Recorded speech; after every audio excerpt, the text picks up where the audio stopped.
Do you think that Mamdani is an anti-Semite? Yes, I do. I think that when you're in the streets, after what we saw took place on October 7th, when you're in the street either the next day or days later and don't immediately denounce it, when you're unwilling to talk about global intifada.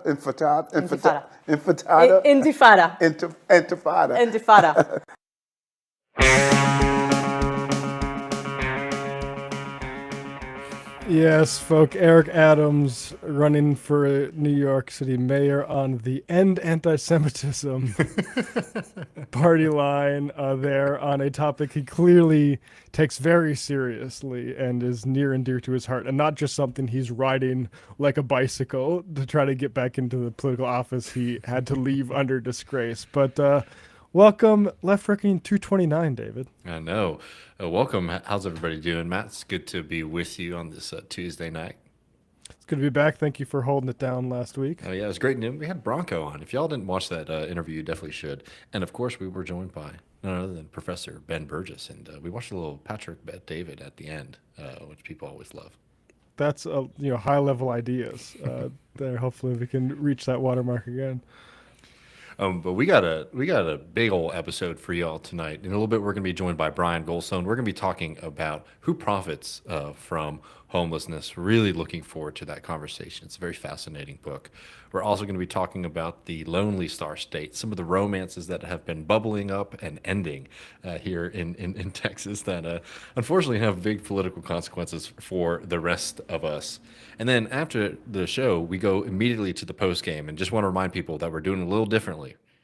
We have a special ad-free stream that's already started. If you're on Patreon, patreon.com/leftreckoning, you can jump over to that stream and you'll get the whole thing uninterrupted.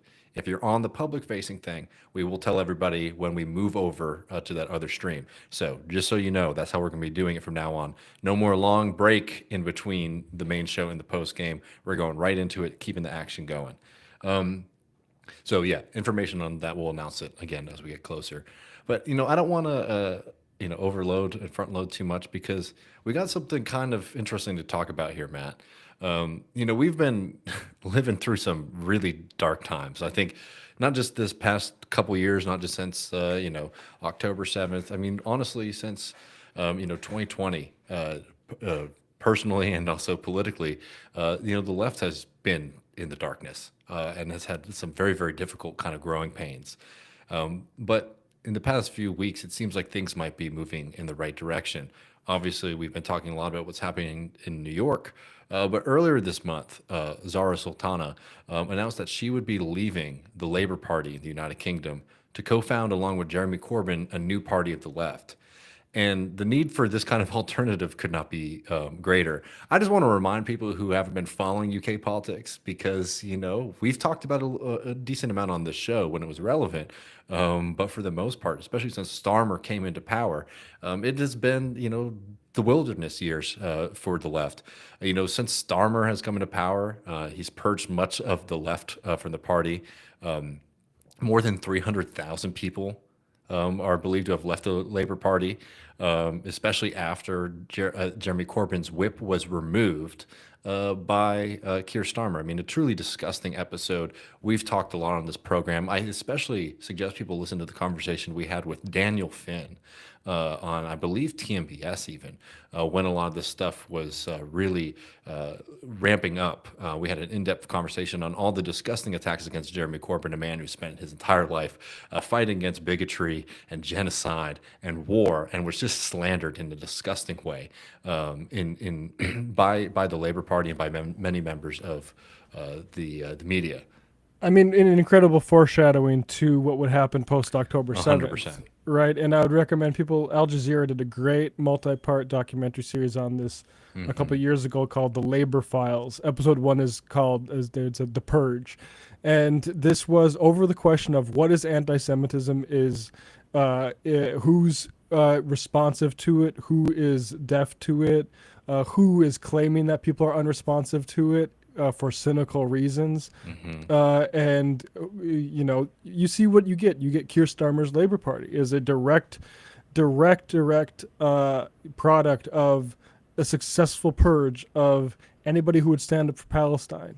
And this Ilan Pappé's most recent book is Lobbying for Israel on Both Sides of the Atlantic, I think, something like that. And it goes into how sort of direct the lobbying efforts are on behalf of support of Israel, and how also indirect, just supporting conservatives or corporate leaders, whether it's in labor or in America, that are willing to play ball when push comes to shove or bomb comes to civilian in the Middle East. No, I mean, it is one of those things that it is a kind of political test for how much evil and horror you're willing to stand as a politician. And, Israel has always been one of those things where it has been used not only, obviously, to protect the genocidal regime there, but also has been used to kind of push back against anybody who might have the courage to kind of stand up against entrenched forces. And that's how it's been used in American and British politics for a very, very long time. And there really is no better example of just the dead end of that kind of politics than Keir Starmer's Labour Party. As we just were talking about, he continued to drive this witch hunt against like pro-humanity, pro-human rights, pro-Palestinian voices in and around the Labour Party. He replaced the grassroots of the party with this business-friendly monstrosity. And since he has become the prime minister, he's been on a quest to cut benefits for the poor and disabled. Recently he faced the rebellion over his push to cut payments to disabled people in the United Kingdom, showing just how dissatisfied even members of the own Labour Party are with him, and how committed he is to waging a class war from above. So it's very exciting to see this. And let's pull up this, these kind of early days thing. You can zoom in a little bit here. We have some of the early polling here, and this is before the party has really been announced in full. If you go to the next one, we have it zoomed in here. But the Corbyn Sultana party could draw support as high as the Labour Party, and if you can see here, the Labour Party is. Oh, sorry.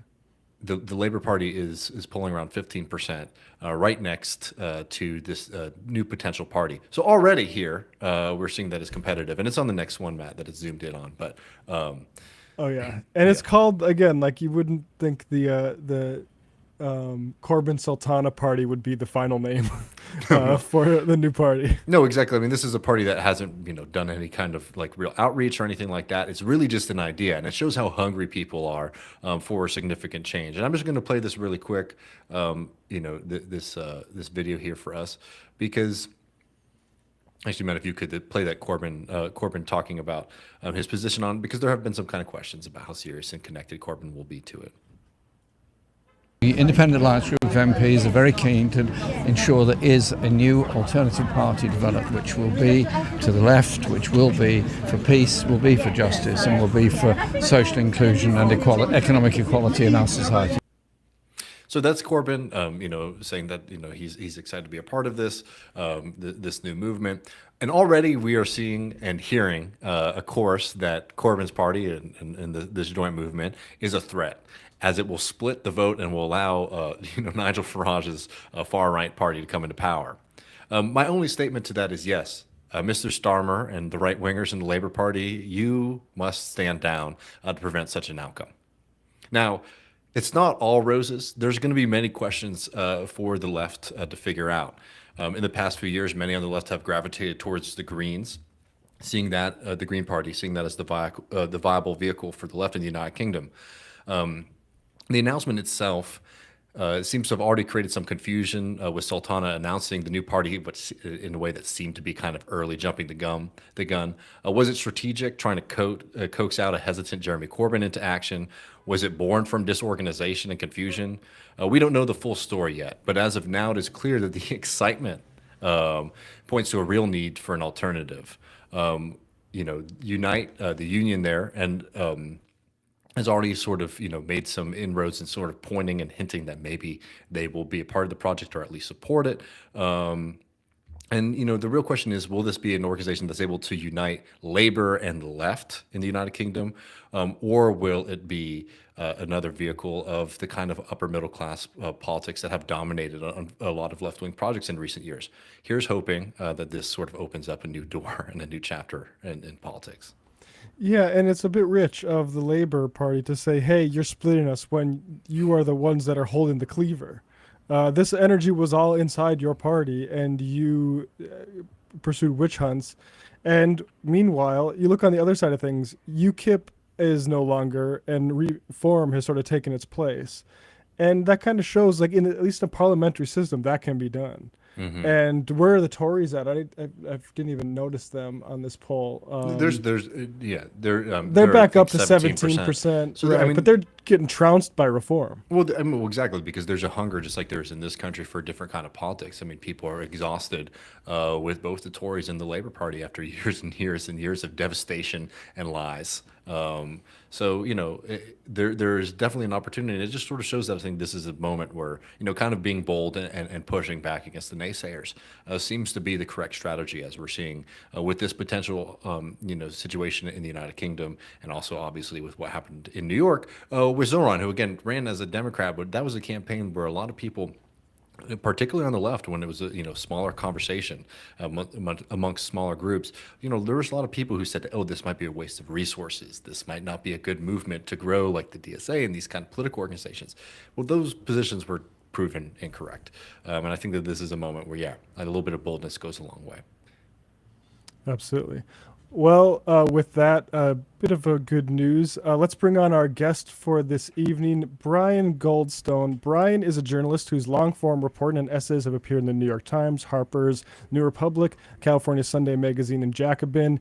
He's author of There Is No Place for Us, Working and Homeless in America. Brian, thank you so much for joining us tonight. It's great to be with you guys. Thanks for having me. It's great to have you. This is, I think, one of the books of the year. Definitely, I should maybe update our recommendations list, David. Talk briefly about the topic, working homelessness, and your methodology, as well as the setting of Atlanta. Yeah, so I actually came to this subject originally through my wife. My wife is a nurse practitioner.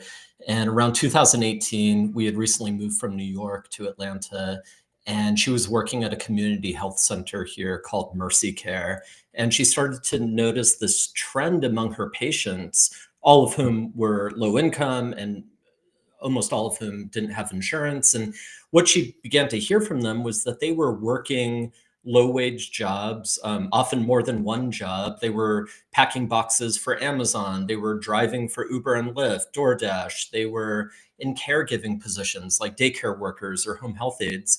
And when they were finishing their shifts, they weren't going to an apartment. They were living in the overcrowded apartments of others. They were sometimes sleeping in the very car they had just done an airport run in their Uber or Lyft in. And so she noticed that trend of like people who, despite working their asses off, like it wasn't enough to afford housing.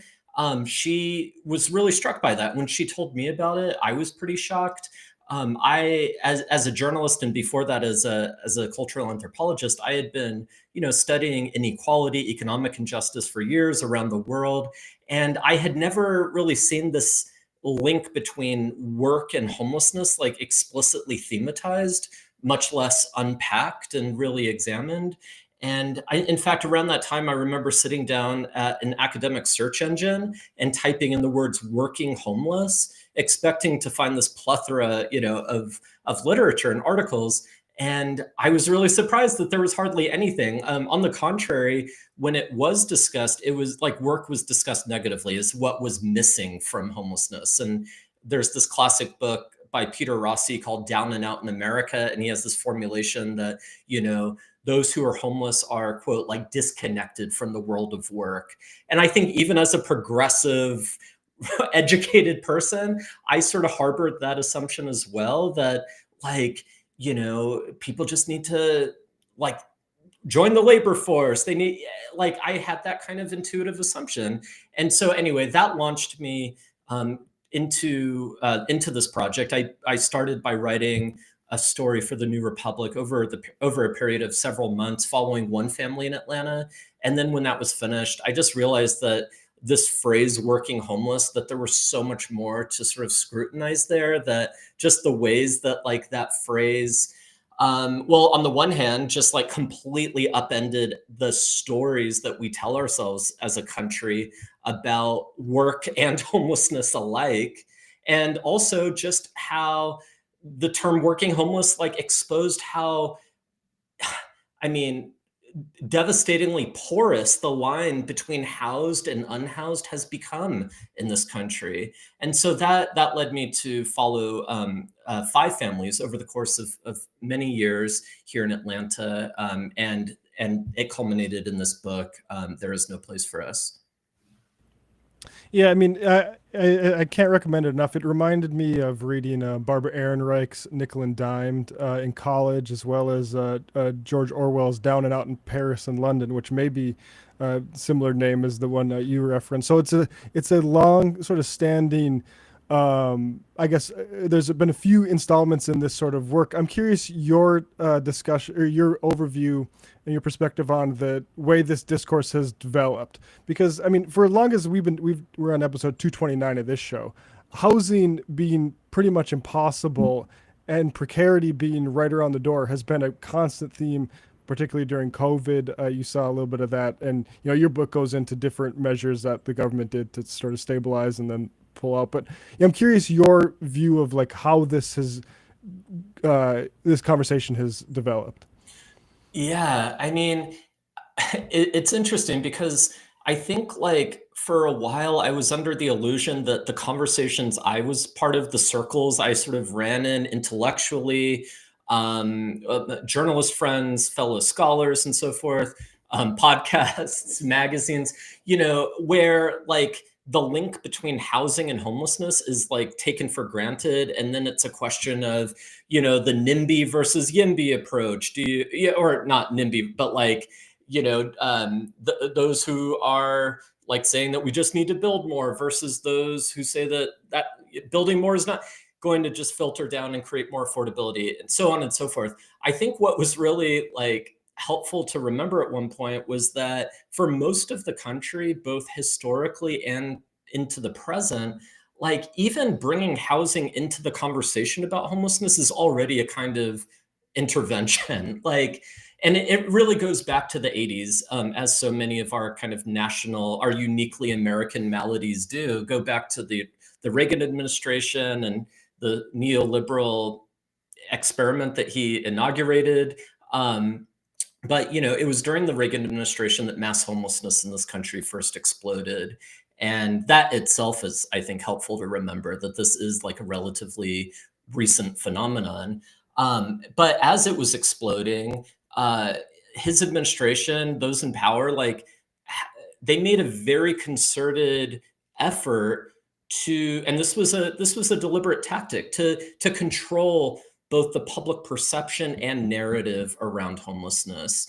And I mean, at first, their strategy was just to deny that there was a problem at all, but people just had to look outside their windows. And so then the strategy really shifted to simultaneously downplaying the severity and magnitude of the crisis while obscuring its sort of socioeconomic and political roots.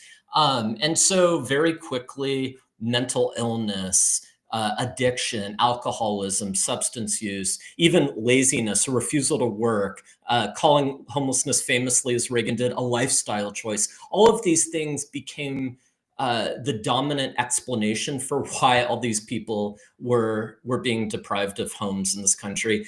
Never mind the fact that even in the 80s, when this was beginning to explode, the fastest growing segment of the homeless population in America were children under the age of 6. So like even at that time, that narrative did not hold up. And even this idea of the working homeless, this is not a recent, I mean, this didn't just emerge in the last few years.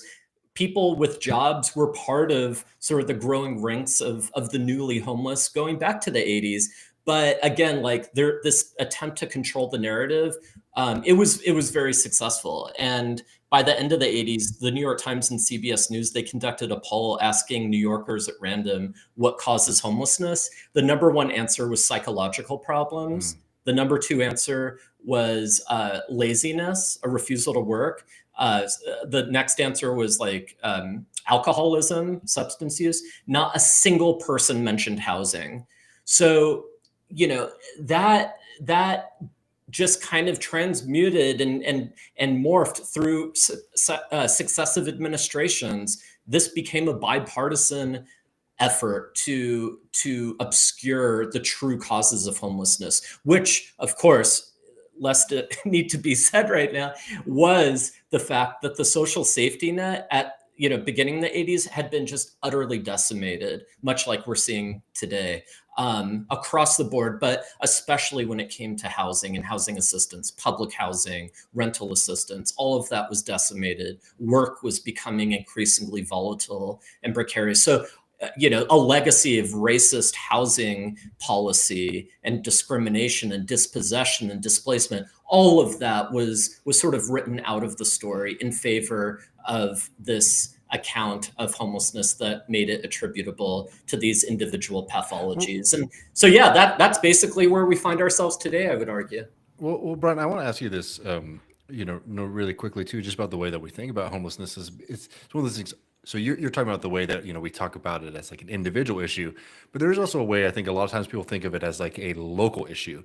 When the fact of the matter is like there's a massive crisis all across the country, right? I mean, and when you think about it in a local issue, then, your solutions, I don't know, they become more particular, more specialized, more regional, versus what, you're talking about here is like, there's a massive crisis in our ability, of poverty and of inequality and this lack of a social safety net. I mean, what do you think about that kind of framing?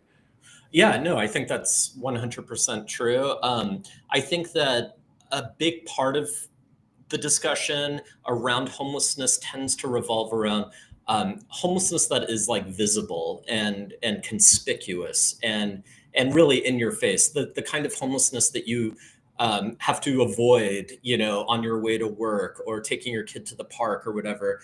And of course, we know that form of homelessness, that that America's mode of managing that form of homelessness was not to give people homes, but to banish those people from public space. And again, obscuring the root causes allows for that banishment to more easily take place. It allows for that criminalization, that just locking people up, because homelessness has already been framed as a sort of pathologized individual phenomenon. But I think what you're sort of hinting at, and this is a major part of this book that I just wrote, is that there's this entire universe of homelessness that we're not seeing, that's out of sight, and that is by no means limited to sort of the predictable coastal cities where much of our news coverage of homelessness tends to center. So, and there are some statistics that just that bear this out. This startling statistic that I cite in the book, that today there isn't a single city, state, or county in the US where someone working full-time and earning the local minimum wage, which is often higher than the federal minimum wage, can afford just a modest 2-bedroom apartment. A statistic like, the fact that since 1985, rents nationwide, not just in those coastal cities, but rents nationwide have exceeded income gains by 325%. The fact that today across the country, there are some 53 million low-wage workers earning, I think, below $10.30 an hour, not enough to live on, 53 million people. So this is a mammoth population, and it's out of sight largely. It's not what you're running into on the street. And that is basically sort of the metaphor I use is that the tents that we see, the encampments, are like the tip of the iceberg. And in many ways, what my book explores, these families who I followed for these years and sort of embedded myself in their day-to-day lives, these people make up sort of the rest of that iceberg, that much, much bigger sort of part of the iceberg that's under the water surface. I mean, that's the thing that I found so harrowing about this, is is the way, you talk about this being a relatively historically new phenomenon brought about by policy change. And the way the market is responding to it is in a predatory fashion. You have, DoorDash. You have Extended Stay America is sort of there to soak up profits off of this stuff. Can you just talk about the way businesses and some of the families, how they interacted with these businesses that, maybe we should just have people not have to rely on Klarna to pay for essentials or something like that. Yeah, I mean, so often in our discussions about the housing crisis, it's framed as just like there's not enough units of affordable housing in this country to keep up with the demand. That is such a, yes, there's some truth to that. Of course, we as a country face, I believe, a deficit of like 7.3 million units that we need for people to afford, like people at the lower end of the income scale to afford housing. That there is some truth to that. But what is missing from that entire discussion about just like, we just need to build more, is how utterly profitable all this precarity has become. That, as I put it in the book, homelessness has become big business. And until we attend very carefully to the ways that not just mom and pop landlords and individual, small time operations, scammers and so forth are profiting or squeezing money from this insecurity, but like really big financial institutions, Wall Street firms, private equity firms. Until we reckon with that, I think we're going to see this crisis continue to spiral. And yeah, just to give you some examples. So like, everything from co-signing companies that have sprung up to help people with low credit scores. And again, like even the existence of a 3-digit number that has come to determine whether millions of people in this country have access to something as fundamental as a place to live. People with low credit scores are now having to turn to co-signing companies, pay exorbitant fees. And then, as happened with one family in the book, once they pay these fees, that still doesn't guarantee them the right to stay in their apartment. And then they're saddled with additional fees once they lose it, once they're evicted. So co-signing companies, storage units that are incredibly expensive, that spring into action, that appear once people lose their home, once they're evicted. Just application fees here in Atlanta, in Metro Atlanta, it's kind of like this laboratory for predation and exploitation when it comes to housing. And in Atlanta, we're seeing $200, $300 application fees / administrative fees that are non-refundable. You have to pay them upfront in order just to apply for an apartment, and you don't get it back if you're denied. And the landlord doesn't have to tell you why you're denied. So we have families, I followed families who are spending thousands of dollars just applying for an apartment with no guarantee that they will ultimately get one. So just across the board, just rampant exploitation and just squeezing every last ounce of profit from these people's predicament. Can you go into private equity? People have been focused more and more on the role of private equity in our economy. How did that loom over people?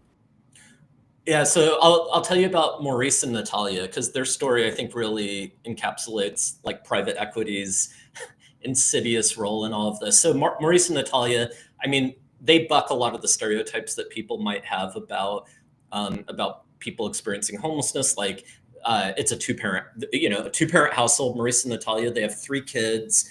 When the book opens, they have recently moved to Atlanta from DC. Fleeing gentrification in DC, getting priced out of their once predominantly Black working class neighborhood in DC, and landing in Atlanta thinking they were going to the Black Mecca where they could achieve their middle class aspirations. Come to find out, as Natalia put it, they jumped from the frying pan into the fire. Atlanta was in the midst of its own sort of rampant gentrification, its own so-called renaissance of its urban space. And Maurice and Natalia, the first domino that kind of falls in their story is, they're stably housed in a condo with their kids, and their landlord decides it's a good time to sell because property values have been skyrocketing. So their lease is terminated prematurely. And once they're forced back into applying for apartments, they realize the ground has shifted under their feet and they can't afford apartments anymore. They end up, because of their credit score, because of student debt, having to go with one of these co-signing companies. Anyway, long story short, they end up in an apartment complex owned by a private equity firm based in Nashville called Covenant Capital. And there was actually a petition in Nashville that was going around at one point because Covenant Capital, the petition was called Stop Putting Residents on the Street. Like, Covenant Capital was evicting people at like 2-3 times the rate that other landlords were, just evicting people en masse. Anyway, Maurice and Natalia end up in an apartment owned by this group, and they end up falling prey to this automated eviction system where if you're just like 2 days late on your rent, there's no human to talk to, an eviction is filed against you. And they end up getting pushed out of housing through this like algorithmic automated eviction system. So so that shows how private equity, that's just one example of how private equity is like, and this is kind of familiar, I think, to many of us, how private equity is like buying up vast swaths of America's rental housing and making that housing exponentially more insecure and precarious. But I think what's shocking about Maurice and Natalia's story is once they become homeless, once they lose their housing, they end up living in a studio-sized hotel room at Extended Stay America. And maybe I could just say really quickly a little bit about sort of the world of extended stay hotels, because I argue that extended stay hotels are a critical node now in sort of the ecosystem of American homelessness. Extended stay hotels are just proliferating across America.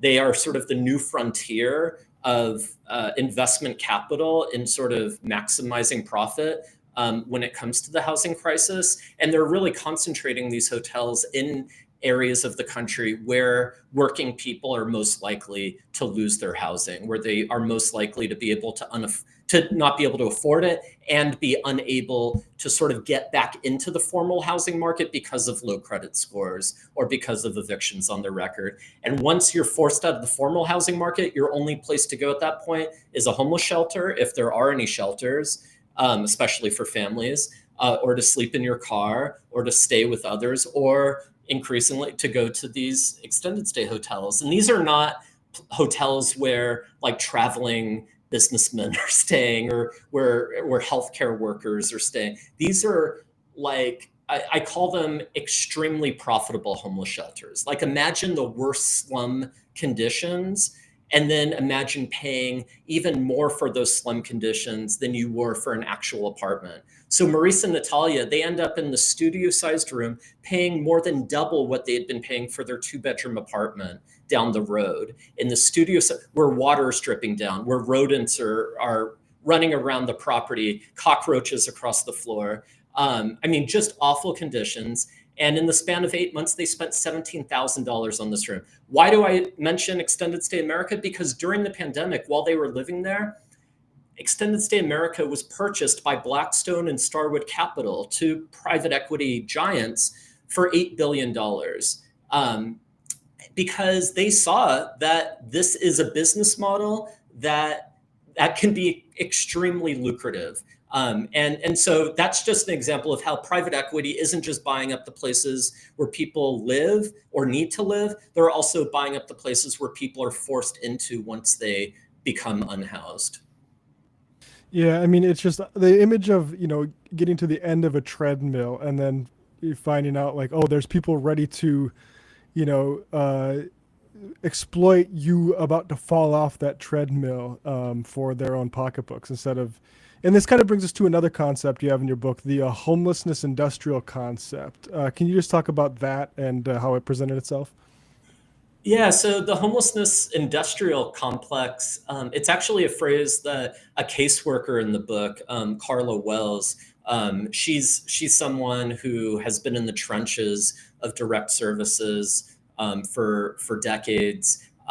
She's a Black woman who grew up in Chicago, got into social work because she really wanted to sort of help her community. And by the time I met her, she was pretty disillusioned with the work. She was here in Atlanta for many years with her family. And she just saw that this homeless industrial complex, as she calls it, it really is tasked less with ending homelessness than with managing it, than with keeping it out of sight, than with checking boxes and forcing people through these, I mean, just like these hoops that Kafka himself would be like, nope, that's too Kafka-esque. Like that's just unrealistic, but it is the reality for people. Just these insane ways of both like keeping people locked out of assistance, and then once they miraculously become eligible for assistance, like really making sure that they are not secure in that assistance, and yet checking out. Sorry, Brian, are we talking here stuff coming from NGOs or things coming from the state and the government? Yeah, sorry, I should have clarified. Yeah, so this is really like a partnership, but a public-private partnership where it's also philanthropy plays a big part in this, but sort of like this whole complex of nonprofit organizations, churches, state entities, philanthropic groups, all of whom are sort of coming together to manage the swelling class of the unhoused in cities like Atlanta. And so, yeah, I mean, where this really comes to a head is, so like Celeste, another woman in the book, I won't go into her story. I wish I could tell you about all the family stories in the book, because they're all really singular, I think, and all extremely indicative of a different sort of aspect of this phenomenon.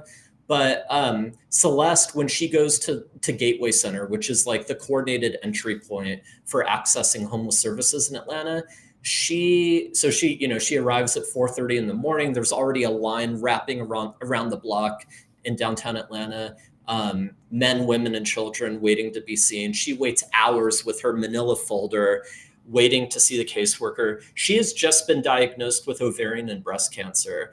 And she realizes, like, she never wanted to even put the homeless label on herself. She has this kind of name it and claim it theology where, like, if I put that label on myself, that I will become that thing, that person. But she is so desperate to get out of this other shitty extended stay hotel that she and her kids are living in called Efficiency Lodge, that she goes to Gateway hoping to get help.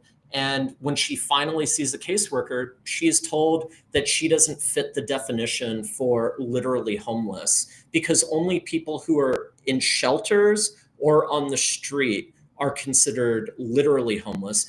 By the way, those are also the only people who are counted every year during the point in time count, which is the federal homeless census. And so those numbers we see on homeless about, skyrocketing homelessness in America, that is only counting a tiny sliver of the total homeless population. I show in the book that the true number of people who are unhoused right now in this country is roughly 6 times that of the official figure. So Celeste belongs to that group of people who are uncounted. And she's told, I'm sorry, you can't get assistance because you're not literally homeless. And she's like, okay, but what about my cancer? Doesn't that make me like eligible? And the caseworker says, I'm so sorry. Even your cancer doesn't make you vulnerable enough on this vulnerability score. You have to be on the street or in a shelter to have your score raised. So she's like, fine, we'll go to a shelter. We haven't wanted to, but we'll go to a shelter. And the caseworker says, ma'am, I'm so sorry. You mentioned you have a son who just turned 15. The family shelters don't allow boys over 13. So he would have to go to a men's shelter by himself.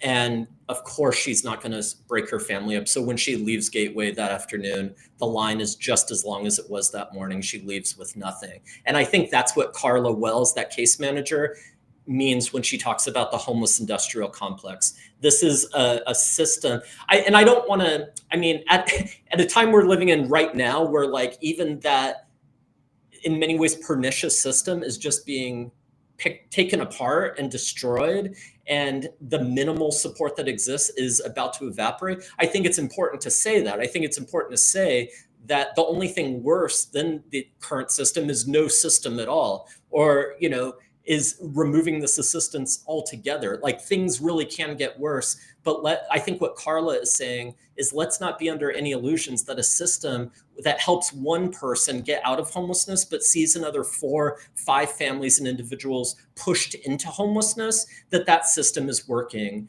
in an effective way. And in many ways, she would argue it is working precisely as it is intended to work. Yeah, it's Kafkaesque, except Kafka didn't have the sense of the grift potential in some of this stuff. And yeah, I mean, the medical emergency part of it is I mean, that's a huge part of I mean, Celeste's story, but I imagine, like, so many of these things are connected, right? Like the stuff we're talking about, healthcare, or even policing. I mean, maybe as a final point, a lot happened during this, but there was the Floyd protests and also COVID. Talk about, like, the moment in history in terms of politically, and any observations you care to share about those intersections. I mean, really, it's where my hope lies in all of this. Like, I saw, I reported the bulk of this book before and then, during the pandemic, as COVID was erupting, and it was pretty fucking grim, during that time. And we saw in the midst of that the emergence. I mean, it had already been in the making, to be sure, but the emergence of a really powerful and vibrant movement of tenant organizing, of housing justice, people in Kansas City, not just in Oakland or LA, but people in Kansas City, in Minneapolis, in Philadelphia, in West Virginia, chaining themselves to the doors of courthouses to close eviction courts down, because it was recognized rightly that housing is public health, that losing your home during a pandemic literally could be a death sentence. And so that was emerging in the midst of those really, really scary and awful times that we were living in. I mean, even the eviction moratorium, the CDC eviction moratorium, that was not passed. That did not come about because policymakers, even well-meaning ones, decided one morning that they were going to end the suffering and the misery that millions of tenants were living with, and the threat of even worse destitution or even death that they were facing. That happened because tenants and their allies came together to say, this is intolerable. You cannot do this. We will not stand for this. And so I think that's what gives me hope now as well. It's like in the midst of, like, the most catastrophic conditions, I have to believe, I think, that the seeds for something else, an alternative vision of what life together can look like, emerges. And while I think it's crucial that we attend right now to, like, the minutia of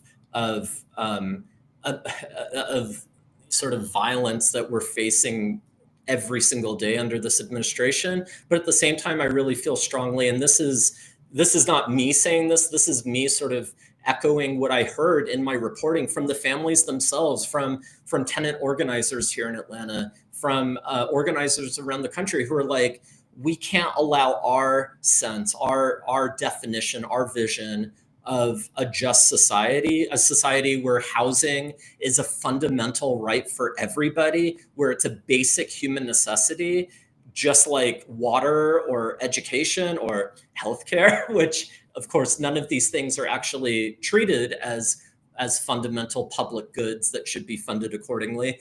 But that's what housing has to become. And I think that is my only hope right now, is that we keep our eyes on that North Star, and we follow it until it materializes. Brian Goldstone, the book is There Is No Place for Us, Working and Homeless in America. Can't recommend enough. Thank you so much for spending your evening with us this evening, Brian.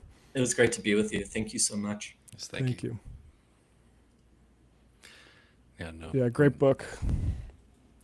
I mean, it is the homeless industrial complex is such an interesting kind of concept and something that we see time and time again. I mean, this is, when we talk about, some of the cuts and stuff that we're seeing, to public goods in this country, it is to try to replace them with that kind of like murky in between system. And the ideal is the extended stay America, right? Like neoliberalism brought us from like the state providing services to people to that kind of public-private partnership nightmare. And now the goal of Musk and those guys is to turn it all to, corporate profit seeking. Yeah, I mean, this is one of the all-time tweets of left Twitter. This is from the Discourse Lover, 2016. Socialist, late capitalism has created a moral rot that pervades our entire society. Neoliberal, but imagine if we monetize the rot. And I mean, that's the thing with the extended stay stuff, and just like on all these other, like DoorDash, so, like, you think it's a coincidence they're big donors to Andrew Cuomo? I think there is a concerted interest in precarity that has fangs. And we have to stamp it out because it is so nasty, and how it's developing, like Brian says, like in front of our face, these sorts of not a way to address this, not a path toward abundance. From Reagan, but not just Reagan, also end welfare as we know it, Bill Clinton, and you look at the effects that had on families because welfare was keeping families together. Frankly, and that is ostensibly something that both parties claim to want. Well, go at least back to where you were in some of these programs before you started ripping things apart and deciding the market could fix everything. Just really grimy. And then to know that it's some, bigwigs in a skyscraper 2,000 miles away that own the extended stays that just keep people on this treadmill. I mean, it is dystopian, man. This is dystopia. Working on the algorithm that's saying, where are working class people about to get kicked out of their housing to build one of these around? I mean, that's a nasty job. Tweak the algorithm. Let's see how many of these people we could kick out. The different things. We didn't even get into the different things states do to help landlords. Like, just nasty the way our politics is perverted by these guys. 100%. I mean, Well, folks, we got a couple things to get to before we go over the post game. You get access to that at patreon.com/leftreckoning. In fact, the stream's already up and ready to go over there, so it took a second to get it up and running, but it's up now. Matt, you know how before we do those live shows and we get to hang out in the green room, have a beer or two, hang out. Those are always the best moments. Y'all get that every week. Go over into the into the patron only exclusive stream. You can watch all of this plus the post game immediately after this. Yeah, and a shout out to the Twitch viewers. Straight Array just gave us a raid, so thank you very much for that. Let's go, my friend. Well, before we get there, before we go over the post game, man, we gotta talk some of this Lone Star stuff. Maybe we'll get to the biblical divorce in just a second. I want to give a little bit of context to something that folks have rightfully been puzzled by, and that is this statement that came from Greg Abbott's office here. So this is Greg Abbott. This is in Texas Tribune. The original reporting came from a partnership between Texas Public Radio and the Texas Newsroom, so joint organization here. Why Greg Abbott refuses to release his emails with Elon Musk. Y'all are not going to be ready for this. Greg Abbott doesn't want to reveal months of communications with Elon Musk or representatives from the tech moguls' companies, arguing in part that they are of a private nature, not of public interest, and potentially embarrassing. This is really, really interesting story because one of the reasons that they said that they weren't able to release any of these emails or information is because they are of a, quote, intimate and embarrassing nature. Now, I don't want to imagine too much what's going on behind the scenes, but as people who have been listening to Left Reckoning over the years, and especially over the past few months, will know, Elon Musk and Greg Abbott do have a very weird relationship. In fact, Greg Abbott has bragged about just how willing he is to be at Mr. Musk's beck and call. In fact, bragging to a group of people at a Federalist Society meeting that he happily got up from a dinner with his wife on Valentine's Day to have the most boring conversation of his life with Elon Musk. Yes, and we do need to release the Musk mail. But why is it that they're talking about this? Because it is an interesting note here about how intimate and these emails are, and the reason for it is I think a little bit interesting. But before we get into some of the actual facts behind it, Matt, I'm curious if you have any reactions to this romance that has been brewing. Well, so look, the affairs, that's just run-of-the-mill politics. But this sort of stuff where they're trying to skirt around transparency, well, that gets my Nixon tapes fanboy ass interested. And I don't know, it's always the same way that folks try to get around releasing things that should be sort of disclosed publicly. And Nixon famously, he got ordered to release the Nixon tapes. Instead, what they try to do is release binders of transcripts and heavily editing those transcripts again there's personal details we can't let in. And, there's expletive. So there's famously expletive deleted every other line in the Nixon tapes. But no, the people want the real thing. And they know when they're being jerked around by these sorts of outs and loopholes that frankly, Hillary Clinton tried to use with some of her stuff with that server and that sort of thing. And we've reached a breaking point with Trump where he doesn't give a damn about that sort of stuff. It's going to be, I wonder if we're leaving a period where, and maybe this Texas case is a good test of it, where the expectation that, the courts will eventually make them show that stuff, where that's going to be upended because we just don't care anymore. So this is, and this is, I think this is the worry and the point here.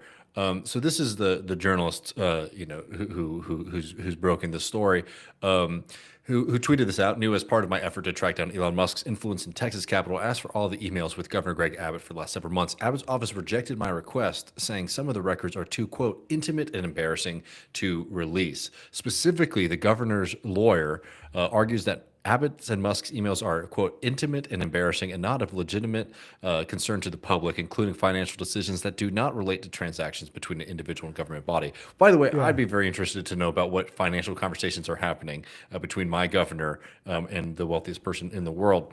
That's what I'm saying. What could the nature of these conversations be, where even how it's described, and I know it's described in that way because it's a legal loophole, but can you trying to imagine the content is no, that's still relevant. You shouldn't be talking about finances with the rich guy that you're letting blow up rockets all over your state. No, and we'll get to those rockets in just 1 second. But this is the point, as you just sort of noted, Matt, is that the language of intimate and embarrassing is obviously very embarrassing to have made public. But the reason for that is what the statute says about what can be shielded from the public eye. So there's a reason that the lawyers are doing it. This is why I wanted to shout out Lauren, because not only for the investigative reporting work that she's doing, by making that the headline that was picked up by everybody, knowing that it was salacious and was going to grab eyeballs, is perfect. Because what it does do is it creates a little bit of a scandal, right? Because what Abbott's lawyers are trying to do is they're trying to follow the legal loophole to the T, so that they can protect protect whatever nasty stuff is going on that I suspect is very much of public interest to the rest of us. But they're trying to follow the law to the T, or the language of the law to the T. So by doing this, it does create a kind of an embarrassing scandal that now everybody's talking about it, instead of a story that might get kind of buried, quickly. It's they won't release these kind of emails. We'll get to him in a second. One of the problems, though, is that the person who adjudicates these claims about what is and isn't in the public interest is none other than recent divorcee and biblical expert Ken Paxton. But before we get there, I want to just remind folks about why this is so dangerous. We have covered To a large extent, the terrifying things that Elon Musk is doing in the state of Texas. He's been taking advantage of a government that's willing to give him a shit ton of money. He's been poisoning our water systems. His lax labor protections have led to deaths at the Tesla factory here, and he's doing shit like this. Man, we have this video from a little bit earlier from last month. Probably. I mean, even the Sorry, wrong one. Didn't mean to click on that. Yeah, That was it. That was it. oh, that was it. The ship. explosion. Yeah. Sorry. probably. I mean, even the other day when they. Whoa! Whoa! What? That's not good. No!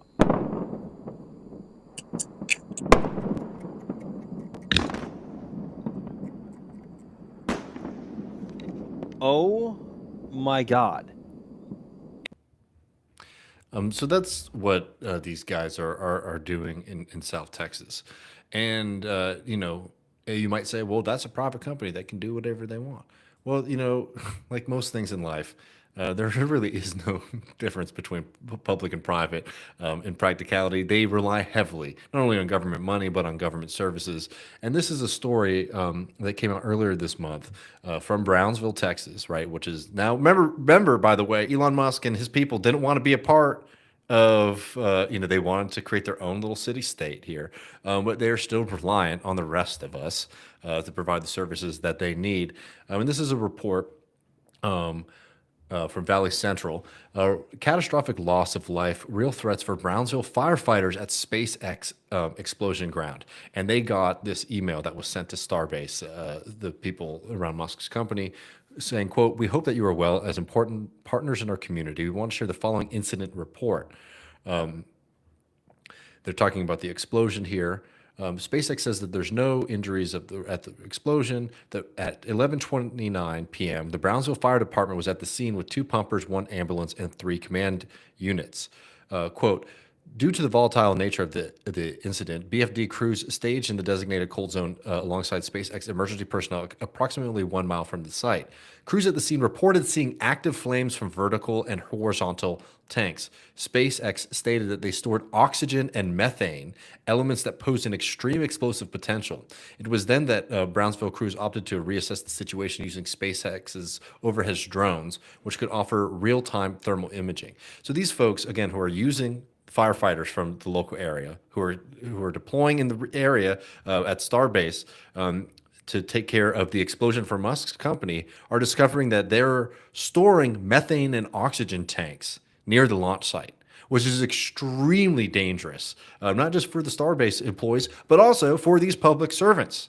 These firefighters who are being sent again to another jurisdiction because Musk needs to use, a larger department than the fake city that he's created for himself. And this leaked report notes many of the challenges: the pressurized tanks with highly flammable gases, active flames on containment structures, an unpredictable environment with real potential for a secondary detonation, and a strategically managed response perimeter that used drone technology rather than direct crews. In total, Brownsville deployed 5 department pumpers, 4 medic units, and 3 support command crews. Who were at the scene for nearly 2 hours. And then this is where it affects folks in the surrounding area. Dispatchers were faced with difficult decisions due to an influx of calls. Between 11 p.m. And 1 a.m., Brownsville dispatchers received 123 911 calls from citizens reporting explosions, structural shaking, visible flames, and glowing skies. Quote, "A major surge in activity for any period, let alone overnight. It demanded high-risk, sustained field responses while simultaneously flooding dispatch with an overwhelming volume of 911 calls." So this is getting into basically the costs, the difficulty, and the danger that Elon Musk's company is putting the Brownsville Fire Department and Brownsville residents under, right? And this is the kind of special treatment that Musk has been negotiating with the governor. Because look, if I'm a fire department chief, right, or just a firefighter, or somebody who's concerned about the safety of those folks. Well, it's kind of worrying to me when I realize that the state government is literally in bed with the person who's putting my community at risk. In fact, I'm reading headlines that the emails being sent between this man and the governor of my state are of such an intimate and embarrassing nature that they can't be made public. Yeah, I mean, this whole like using public firefighters thing is very. I mean, it gives the game away. You know, this whole fantasy about creating your own self-isolated thing. Okay, well then figure out how much you're gonna have to pay firefighters who are going to put up with your negligence and stupidity.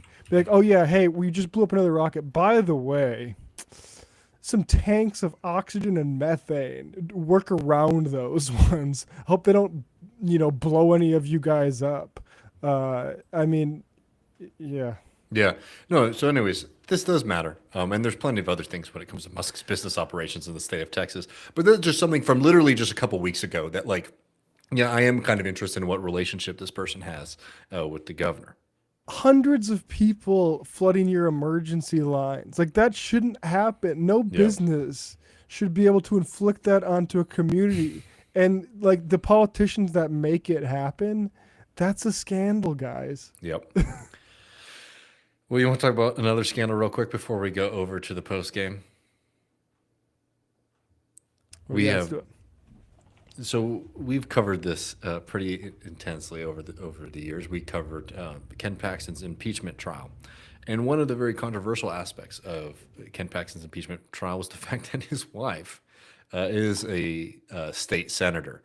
And she refused to recuse herself from, you know, from the trial, which was, you know, an incredible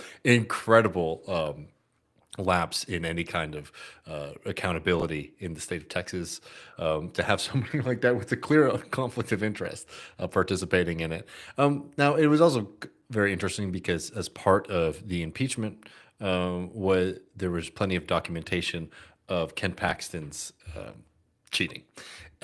He was using an alias, Dave P, to check in to multiple hotels here in the Austin area to meet up with a friend, let's say. So this has already been made public. Angela has already seen this, which means her saying this, which she did the other day, and I'm sure most people have seen this tweet at this point, that after 38 years of marriage, I filed for divorce on biblical grounds. I believe marriage is a sacred covenant, and I have earnestly pursued reconciliation. But in light of recent discoveries, I do not believe that it honors God or loving myself, my children, or Ken to remain in this marriage. Now, again, this is somebody who's already had evidence that Ken Paxton, you know, has been running around, let's say. So I do wonder what these recent discoveries have been. Yeah, we did check out, and unfortunately, Steven Crowder's on vacation, but we were hoping to get, as a divorce hater himself, what his take was going to be. But he's taking this one off. Somebody is having a good time, and this is as reported from Men's Journal.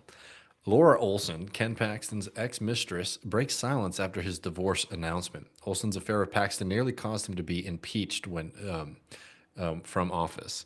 And let's see if we have this photograph here. The tweet, I can find it. Yeah, it's in the show notes here. Here we go. I don't know if we should open up Instagram on here, but I have a screenshot of the tweet. I'll pull up. She changed her Instagram profile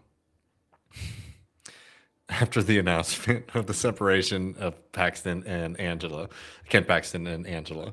You can't always get what you want, but I can. That's so funny. See if we got a photo, and we might even have a photo handy of the prize here. I'm sure it's very big win. Yeah, there we go. We haven't pulled this up in a little while, Matt. Pax Watch. So we're having some technical difficulties, but whatever. not the biggest prize out there. I'm talking about Paxton, of course. No, I just love the selfie with the Venetian blind shadow above it, and you're the other woman. That is Texan woman fired at high caliber. Well, like folks, a Dolly Parton sort of villain or something. Yeah. I don't need to pull up her at Matt. Well, folks, that's it for Paxton. for you just zoomed in on. That's Wasn't intentional. That's it for Paxton Watch there. That's the guy who's going to adjudicate whether or not those Musk Abbott emails need to be released. So looking forward to the great light from the great state of Texas, where our government is working very, very well. There's plenty of accountability for people who fuck up. And rich people, no one is above the law, right? That's what I've been told. Yeah, and Texas's economy is, relative to like other countries, larger than Russia, Canada, Italy. So, no, it's super cool that those are the guys in charge. Ken Paxton sneaking off to the Four Seasons hotel under the alias Dave P. to give and turning the, because for people forget there's lots of corruption allegations against Paxton, but one of them was that he effectively turned like the Attorney General's office of the state of Texas into like a pro bono legal operation for a major Austin real estate developer. Would be incredible to see, like, I don't know, like a French ministry just like helping out some Parisian bag maker or something like that, to the tune of millions of dollars. Anywhere else it'd be a pretty big fucking scandal, but here you get to hang around, and not only hang around, but run for Senate. A Senate race where it looks like Ken Paxton actually might have a pretty good chance at unseating John Cornyn. So always exciting things happening in the great state of Texas for sure. It's truly wonderful. Well, good luck on the biblical divorce to that lovely lady. And let's also not forget that there's people in the Texas ledge who have tried to make it so that you cannot get divorced in this state. Unless it is a quote unquote biblical divorce. So. Truly amazing. I mean, Paxton has asked for privacy, which again is rich from a guy who has stripped that away from millions of Texas women. All this is trying to see the emails with Musk, trying to ask about the very public divorce I'm going through. Like, just give these Texas politicians some privacy as they ignore, as they don't prepare for floods. All right, folks. Well, what's going on? We'll tell you. We're going over the post game. Guess what? We're keeping the cameras and the mics on. But for those of y'all who are watching on the free side, the lights will go off soon.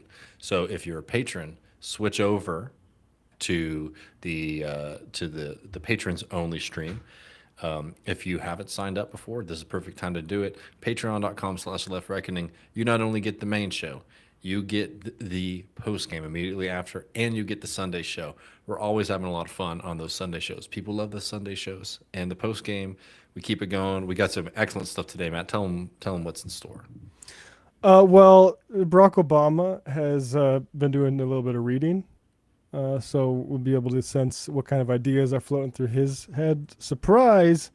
It's not a critical view of the political economy he, more than anyone else, helped construct after the financial crisis. And also Tim Pool doing the balancing act of the Epstein stuff. So very, very, very, very exciting. Well, we're going to play music for a second. The lights will go off for those on the free side in a second. Give people who are patrons a second to join up, and then we will be getting into all of that. So thank you so much, friends who have joined us on the free side. Consider becoming a patron. Everyone else will see you in just a couple minutes.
people are still hanging out, but we might be closing the door on you in just a second. We're going to go over to the post game, patreon.com to get access to that.